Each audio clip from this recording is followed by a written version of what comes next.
I tried to write about cooking, but I wrote a hot red epic. Not sea spray on my skin, but sauce spattering from a pan. The heat of small fires. Tying and untying my apron strings. A recipe that is both the ship that carries me and the hot red sea. In this book, I tell the complicated story of cooking for 10 or more years in 10 or more kitchens. I tell of the people I encounter, whose desires and refusals rewrite the recipe 1,000 times. I tell of what I have learnt. The contents of this book might have vanished unrecorded, cooked and eaten and washed up, leaving no trace.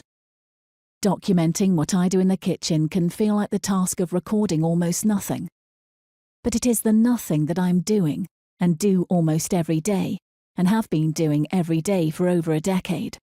It is the nothing that has been part of almost every social interaction of my life as an adult, and through which I've come to know almost all the people I love.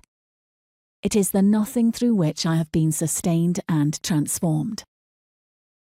10 years or more learning to think and to cook unfold in separate spaces, officially at least.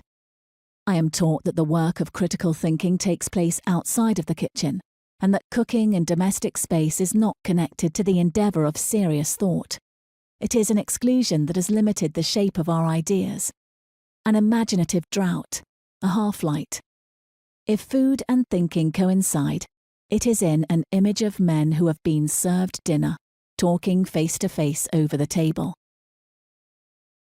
Slowly I realise that when I cook, I'm also researching the relationship between the body and language, between self and other. I am learning how to think against a rationalist and patriarchal history of knowledge.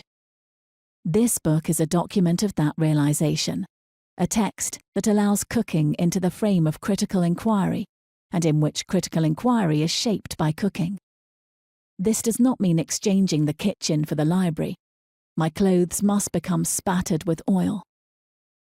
In this book, I think about how I wear an apron, use a knife, and apply heat with the same attention I apply to the world outside the kitchen.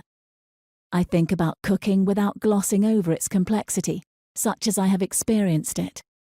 This is an epic of desire, of dancing, of experiments in embodiment and transformative encounters with other people.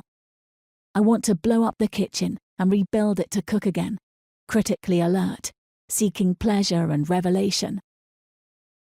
Recipe for beginning an epic. Begin the epic by summoning a body. It will take some effort, so a pumpkin or similar may help. Then decide how to clothe yourself for what lies ahead, and how to dismantle the traps you will encounter on your journey.